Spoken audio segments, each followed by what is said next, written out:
This is a Nabila show on Nabila Abdullah YouTube channel. I am Nabila Abdullah, and today we're having a special conversation with the former Vice President of the Ghana Football Association in the person of Mr. George Akwesi Afriyie. He contested for the position of GFA President in the 2019 GFA elections.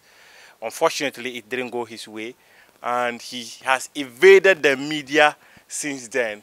But we are pleased, and it's our pleasure to be speaking to him today, and he'll be speaking to us on a variety of issues ranging from the time the GFA elections were done all the way up to now, what he makes of the current leadership of the Ghana Football Association and their style of managing football in the country. Mr. George Afriyie, a pleasure to have you. Nice to see you again, Mufta. You've been evading the media for a long time. What have you been up to? Well, I don't want to put it like invading, but I've been doing my own things, and I've just decided to stay away from the media scoop or the media limelight, and then manage my business privately. You're a football person, and you cannot do. Your life is all football. I don't think you've been doing so many things without football. What you've seen in the last 1 year, what is your assertion? Okay, what you need to understand is that apart from our football lives, we also have our private business. Okay, in the past almost 13, 14 years, I was on the front line, meaning I was part of the old administration, and yes, it was because I was doing the mostly day-to-day football administration. That's how come every now and then you can catch up on me and then have access to me to interview me and also to grant interview to various networks. But currently, you know that we went into an election. There's a new administration in place. So for me, my understanding is that we should give them the space to work. So I've decided to take a backstage from the front line. And but that is not to say I'm not involved with football. Yes, I'm deeply involved with football. There were things that I was supposed to have done in the past, which I wasn't able to do because I was kind of busy with the administrative part of the GFA and then also my private business. These days, I have time to do football behind the scenes, scout for young talent, try to develop my club to the level where my club will be able to compete among the best in Ghana, and that is to say, to see the team come to the Premiership. And so in the past few months, I have been involved with a lot of arrangement, and very soon I will announce what is the new direction for my club. So now you have the opportunity to do your private stuff. Would you say that losing the FA election was a blessing in disguise, as it has given you time to do other stuff? In all things, we must give thanks to God. You never know. I mean, for me, I take everything in my strides. Whatever happened to me in my life, ever since I grew up, ever since I moved to Japan and came back, all the things I've done in my life, any form and anyhow it comes, I accept it. That it was God's own direction. And so I wouldn't want to say, well, it was a blessing in disguise, but trust me, I am happy now because, trust me, I'm doing a lot of things. Maybe in the very near future, very near future, you see, hey, so George was involved with this. Oh, so George was involved with that.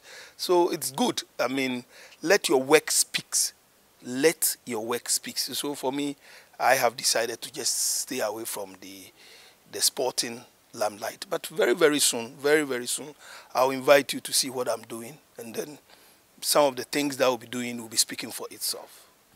I just want to have a clear understanding of the election process. Give us the build-up to the elections. How tiring was it? How frustrating was it?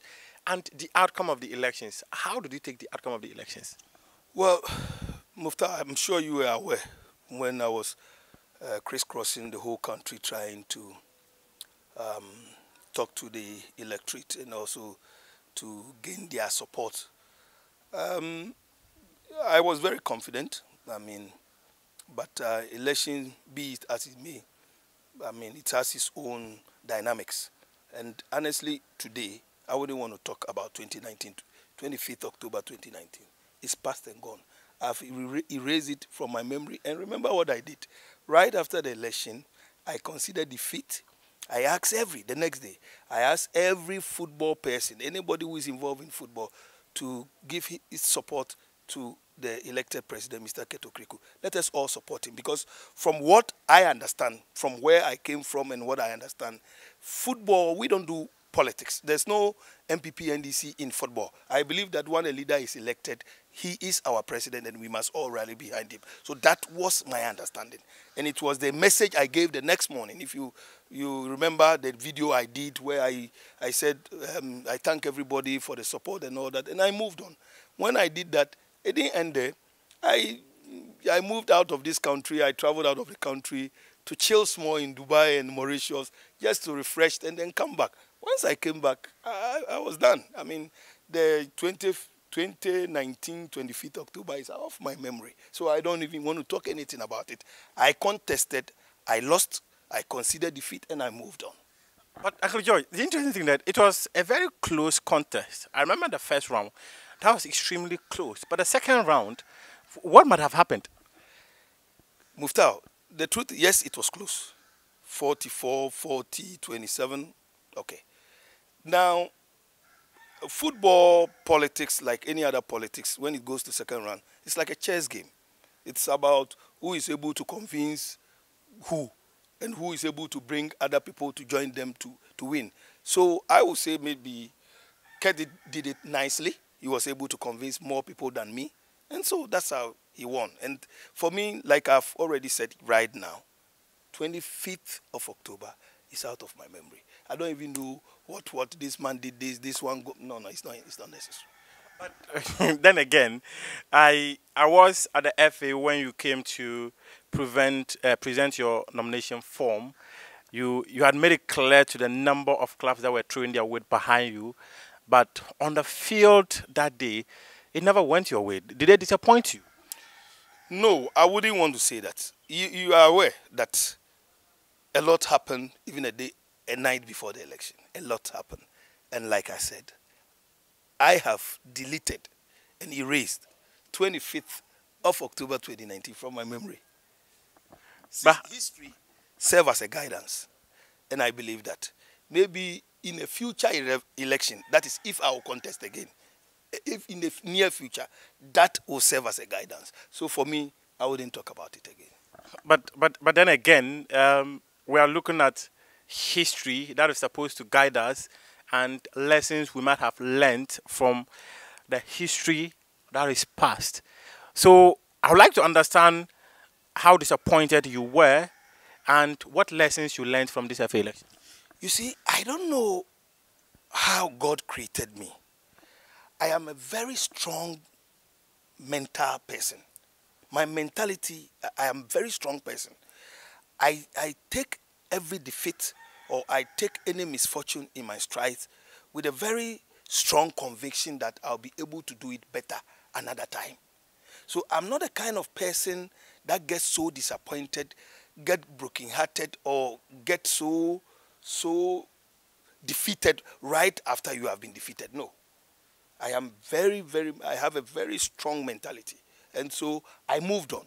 Once I jet off from this country, I stayed in Dubai for a couple of days, went to Mauritius to spend some time. Once I came back, everything. And you know, let me tell you something very interesting that happened. When I lost the election, I think the day was a Friday.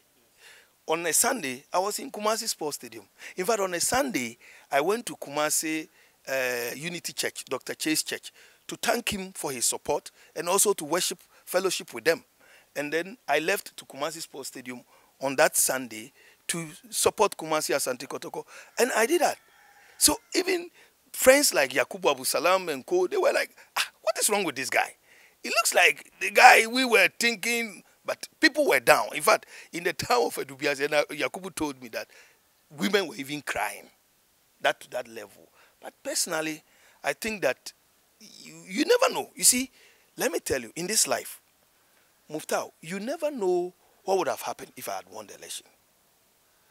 And I received a very inspirational message from a very highly respected person in society. That message on 26th of October changed everything. Changed everything, and I got back to my feet as if nothing has happened a day before. I'm telling you.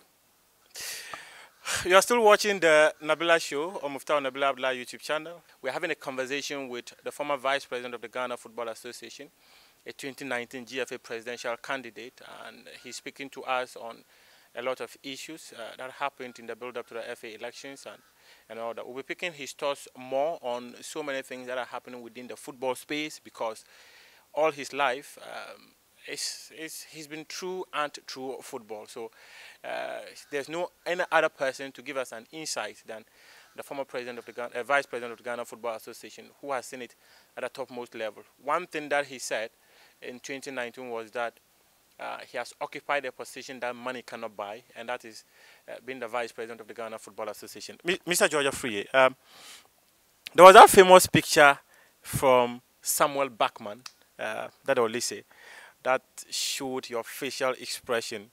I don't know how to describe it as in disappointment or sad.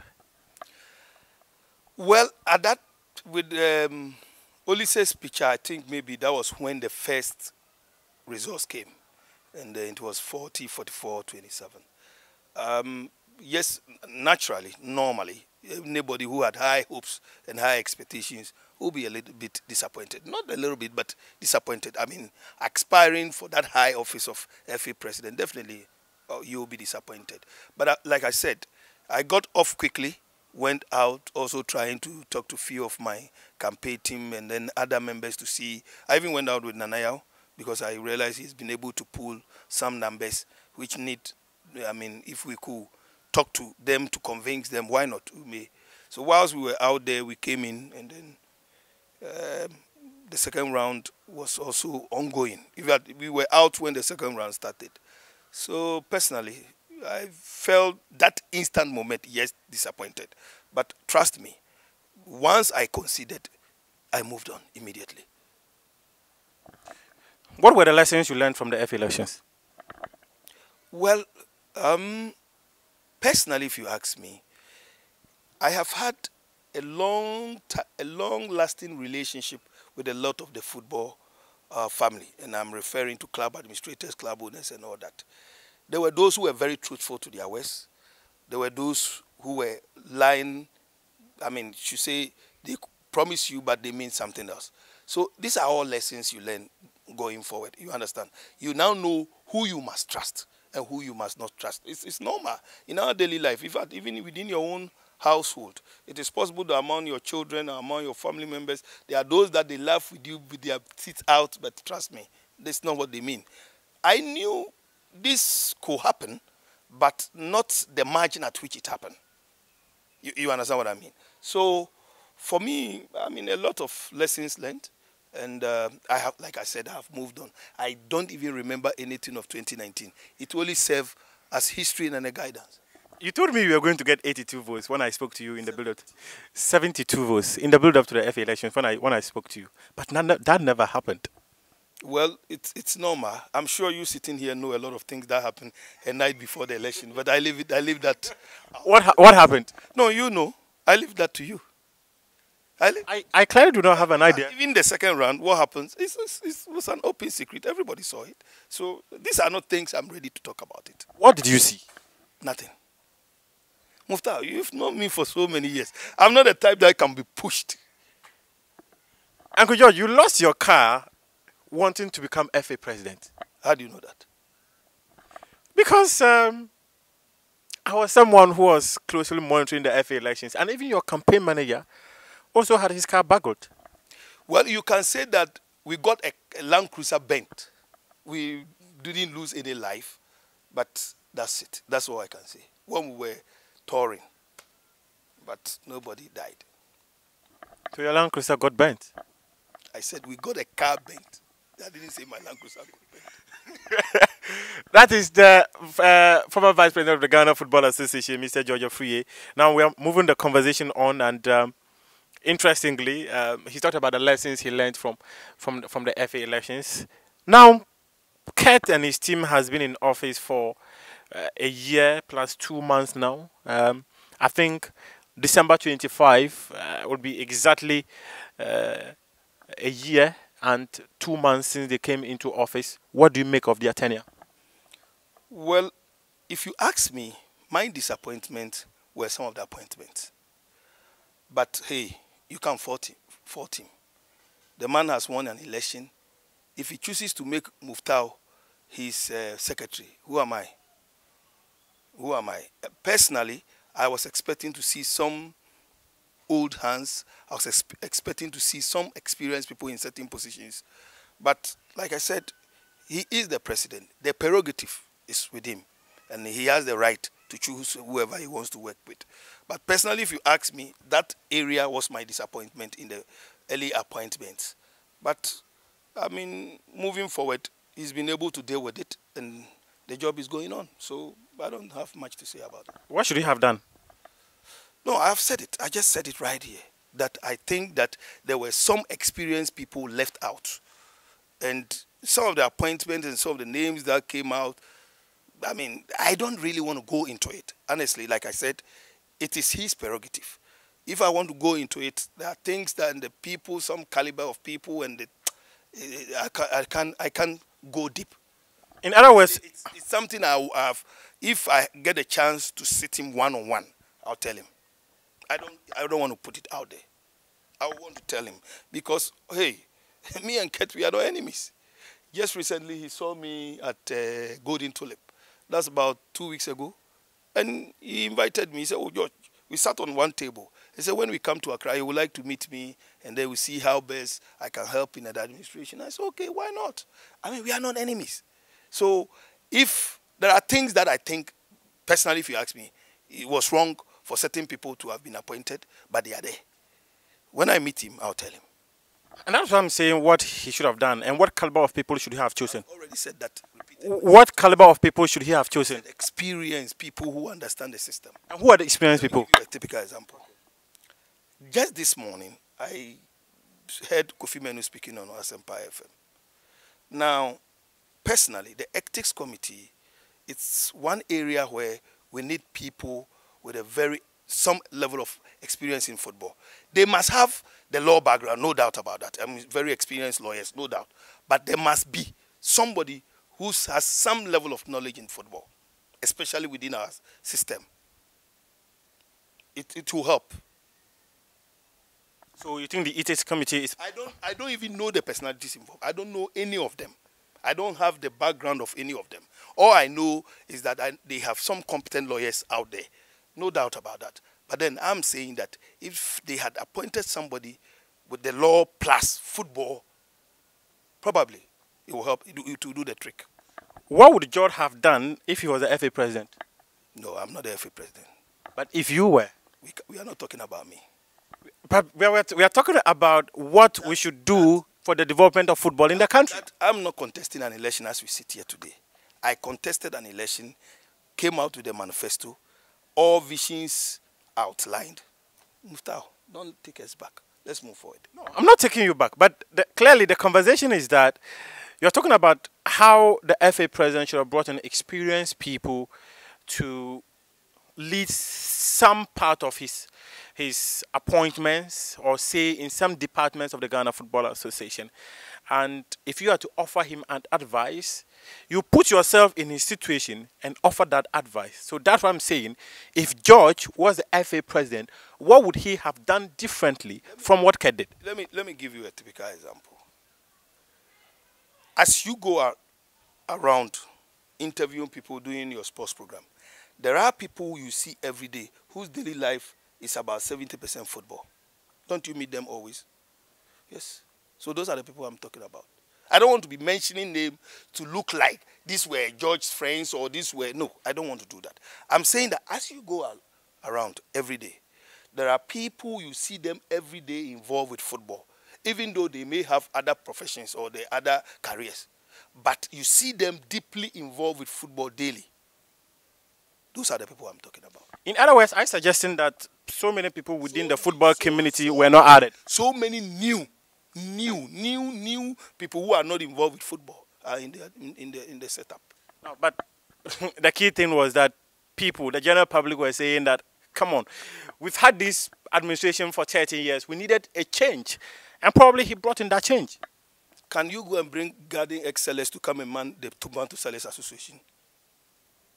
Can you bring Garden X sellers or Butchers Association members to man tomato sellers? If you need a change, change within the football family. That is all. If you need a change, change within the football family.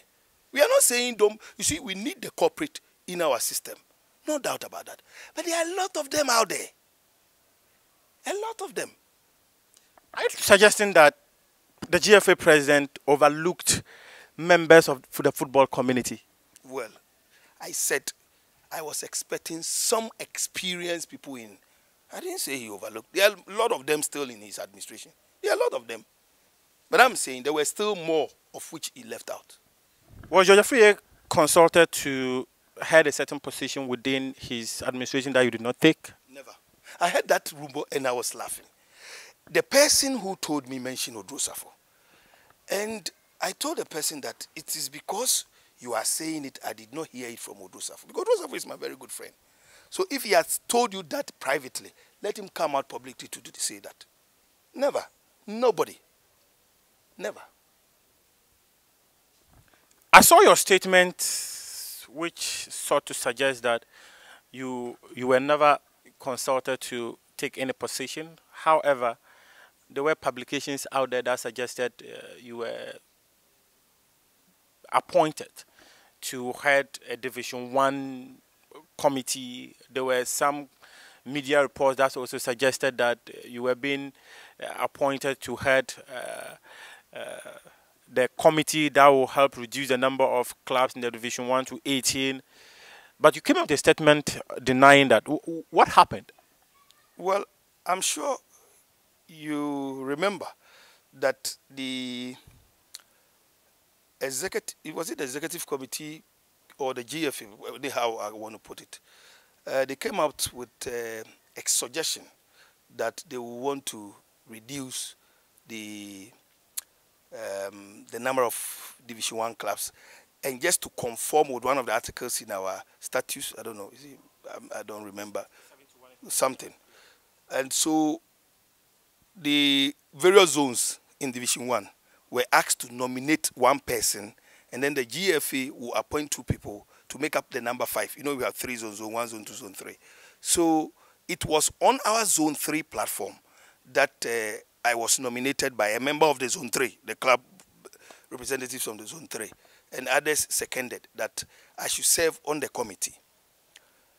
Just when that I agreed that, oh, why not? I will. Then I saw the tweet and that of the president's status saying that, congratulations, you've been appointed as. I said, what? What is this? Appointed by who?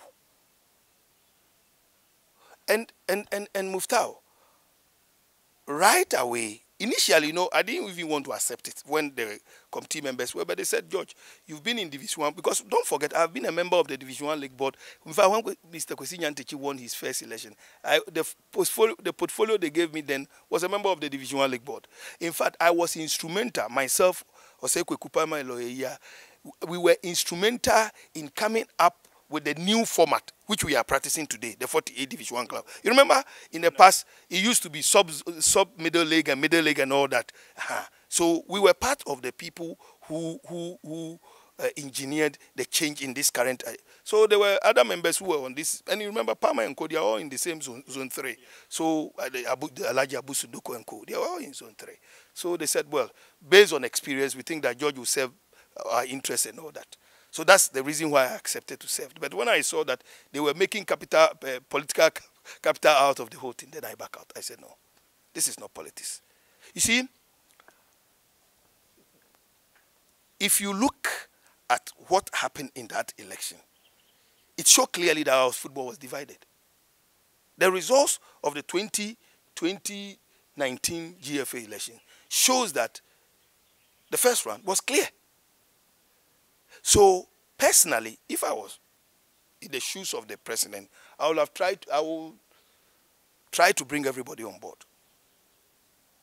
just to have a united front to execute the agenda of bring back the love. You understand what I'm saying? So I personally think that if Ket wanted to appoint me into any position, that wouldn't be there. I mean, some level of respect must be given to. I wouldn't show him such disrespect because I thought that that was total disrespect.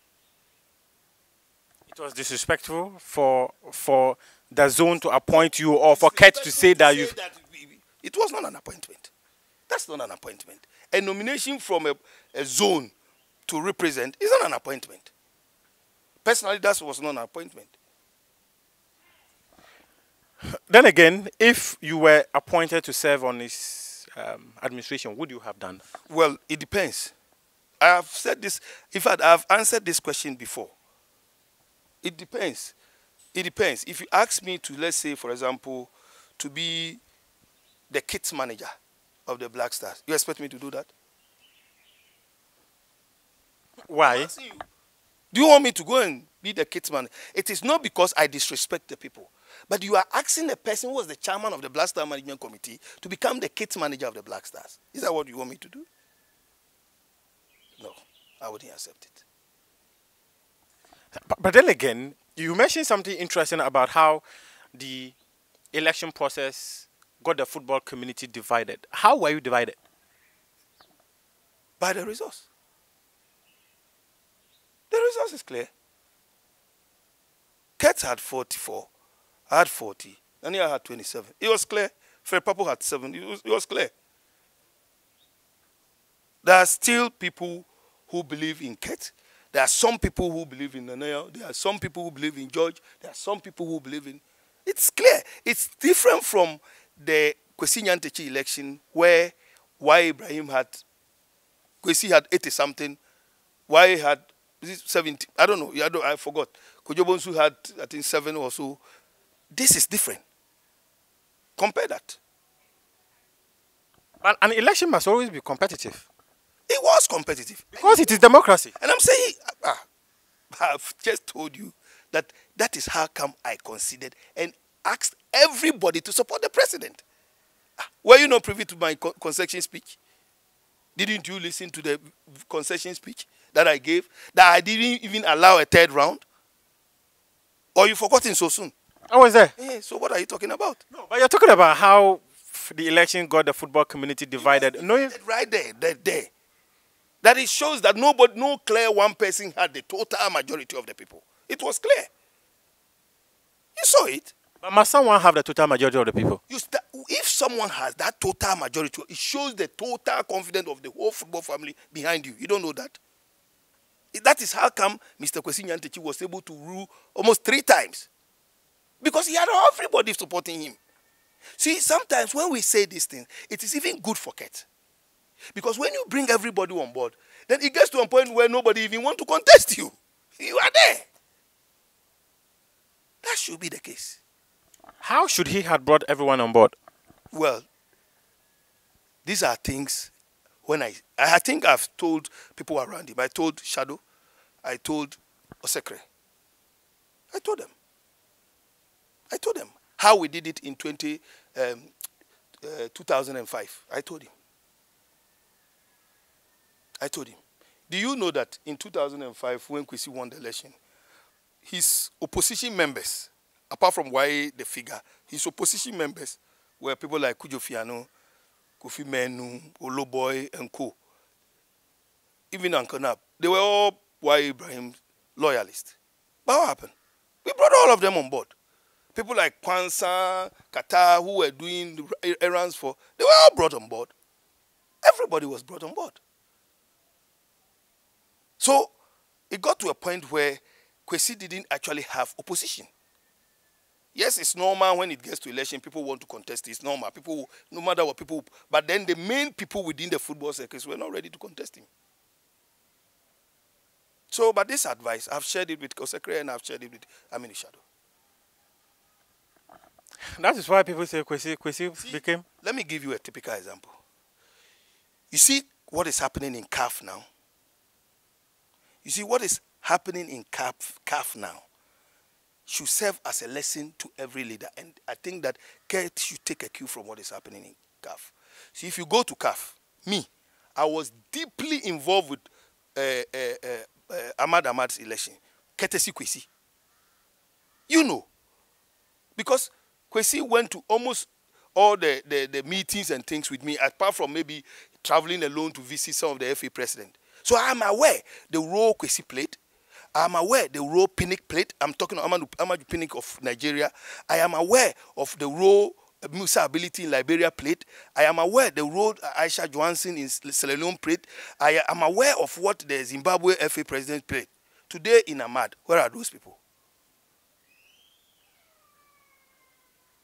But the people who played important roles for Ket are still around him. They are around him. I agree, no doubt about that.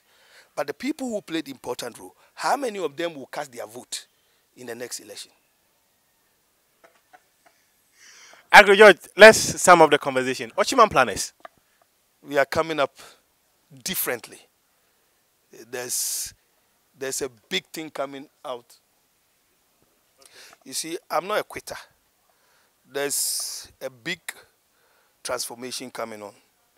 And at the right time, I'm putting all the necessary documents in place. I'm doing all the necessary arrangement. We will announce something new very soon. Very, very soon.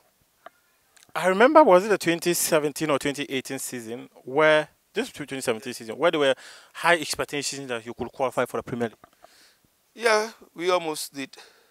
But for a last-minute protest from my father's club, Accra Great Olympics, we would have qualified. But it's also part of the game anyway. They got some free boardroom points from Amidao's then, and that helped Olympics to go ahead of us. But we did well. We've not relented since, but I think that this year we'll do better. In the next 3 years, what words should people be speaking about when it comes to George Afriyie? In the next 3 years, my focus is to identify more talent and put them in the football market. Enough talent. Tomorrow you see this one going here. The next day you see this one going here. I have time to do that, and I have a lot of scouts across the country. They make recommendations. I call my technical team to assess them, and then we take decisions on them. We want to bring back the laugh. I'm bringing back the laugh. One of the core things, mostly, people say the biggest product of the Ghana FA is the Black Stars. Where you have cheered that Black Stars before. What should we do differently from what you and your team did? You see, I have said this several times, and I'll repeat it again. We need to manage the transition very, very well. The Black Stars should be 80% young players, 20% old players. I repeat myself. The Black Stars should be 80% young players, 20% old players. If we do that, the Black Stars will have a good future. And we should take away favoritism. This one belongs here, so we won't call him. That one belongs here, so don't call him. This will not help the Black Stars. Please. These are some of the reasons why people will always call for a white man to coach the Black Stars. But what? Trust me. Since we have opted to have one of our own, please, let us leave him to work. Let's give him all the needed support for him to work. CK Akuno must have his piece to work. That's all I'm calling for. If he fails, we will all see that he has failed. One of the good things I can boast of, and Kwesi Nyantakyi can boast also, we don't interfere with national team call-up. We don't. We don't. National team call-up. Allow the coaches. We believe that the coaches are capable, they are competent. Let's allow them. Then how can you never win the tournament? What were the mistakes you did then you don't win? It eluded us for, 2 finals. It's eluded us. But hey, you never know. Maybe under Kets we are going to win it. You never know. So you cannot say never. What did you do that we never won it? And what should they do differently? I'm saying that we went very close. Luck. The last one, especially the one in Equatorial Guinea, it was pure luck. That we were leading 2 penalty kicks. We were to just bury the second and third, and then we didn't. But I'm saying that you can never say never. So let's hope maybe under Ketukriku will win it. So don't think he can. When we allow the coaches, fortunately, people have said that all the cups that we won it under black coaches, the Ghanaian coaches. So fortunately, we have a Ghanaian coach in charge. Let's give him the needed support, and I believe that CK will do wonders for us. It would be a travesty for me to talk about all these issues surrounding football without sending you to CAF, because you worked at CAF. You were one of the prominent politicians at CAF, if I'm permitted to describe you as such. Maybe Kwesi was. But you were... Well, I was his second, what do you call it? Second in command. So definitely everything that was going on there, I was aware. I have pictures of you and Kwesi Yeah, there are times when he is sitting up there and we were doing the running arounds. So it's normal. Ahmad has been banned for 5 years. It's a sad news. It's something unexpected. I was not expecting it. But you see, it all happened because people fell out with him. And the result is what we are seeing. Why did they fall out with him? I don't know. But, you know, Penick is no more. He was removed as vice. Musa has been banned. Aisha, I believe, has also fallen out. She has fallen out with him. Most of the key people. And Kwesi was banned. So I think Kwesi's own is a bit different. I think he still have a good relationship with the CAF president. But most of the people, the key pillars, if you don't have key pillars around you, you become vulnerable. It's easy to... Election 2021, so many names have been coming up. The people you anticipate are likely to replace Ahmad as CAF president? The names, I'm a very good friend to the Senegalese Senghor. Augustin Senghor is a very good friend. He's my very, very good friend. President Senghor is a very nice man. I also know that Patrice Mosepe, the owner of Sundown, is a friend's friend. He's a cashman too. African politics, you don't rule anything out there. So me, I see it as a straight fight between the two. It's between Senghor and Patrice Mosepe. What about the Mauritanian FA president, Yahya Ahmed? I know there's rumors going on that he has the support of Infantino, but this time around, I don't think so. I see Patrice Mosepe or Senghor becoming the next CAF president. You had a 4-year term to be part of the CAF AFCON committee, but currently you are no longer there. No, they review that, because the letter given to me was a 4-year mandate, but they review it after our elections and new people who got the positions were brought to replace us. But it's normal. I mean, there's nothing wrong, because there's new administration, so they believe that these members of the new administration must also be given the opportunity. It's politics, so it's normal. So in other words, the new leadership of the FA... they've all taken over my position, that of Fele Sanson, Mr. Krenzo, all of them were removed and then replaced by the new administration. But it's okay. It's normal. Uncle George, your final words, or maybe if I've forgotten something that you want us to talk about. Also that...